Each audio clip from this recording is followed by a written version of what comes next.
ايه القوة اللي عندك دي؟ من وين جايب الصبر والثبات اللي انت فيه ده؟ ازاي تشيع جنازة ولدك في النهار وتطلع تغطيها اخبارية بالليل؟ انت ايه يا عم وائل؟ قول لي يا راجل انت مين؟ انت من نفس الطينة اللي احنا منها؟ ولا انت جبل لابسك انسان؟ يا راجل انت عجزت كل الصحفيين من بعدك، خليت الكاميرا اقوى من الصاروخ النووي وصوت الميكروفون اشد من صوت المدافع. للدرجة دي جيش كامل بمخابراته وطيرانه وصواريخه بيعمل كل ده علشان يهدك ومش عارف؟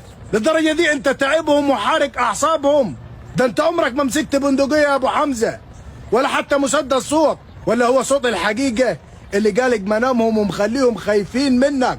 3 محاولات تهد جبال الدنيا يا خال وائل وانت لسه واقف زي السبع في قلب الميدان. اول مرة قصفوا اسرتك كلها وقلت معلش، وفي نفس اليوم طلعت تغطية اخبارية ولكنك فقدت اعز الناس ليك يا اخي، وقلت الحمد لله سابوا لي حمزة، وبعدها قصفوك انت شخصيا وكان معك زميلك المصور سامر ابو دقة، ومع ذلك طلعت باصابتك تودع زميلك سامر ابو دقة الله يرحمه. وامبارح يا خال قتلوا حمزة وانت ابو حمزة واقف تودعه كأنك كل شعب غزة وكأنك انت نفسك غزة، وغزة هي انت يا دحدوح.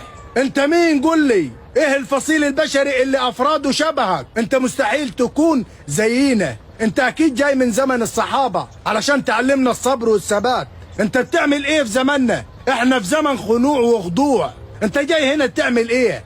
جاي تحرجني يا خال ولا ايه بالظبط؟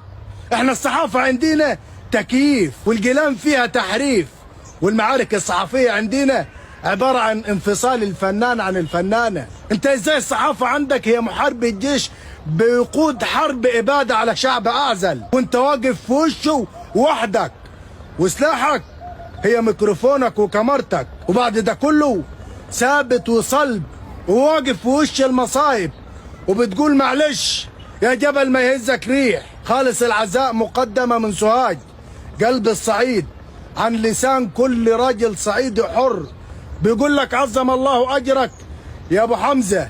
ولو علينا كنا قلنا لك من يوم 7 اكتوبر خلي عنك يا ابو عمو، ارضك هي ارضي وعرضك هو عرضي. حسبي الله ونعم الوكيل.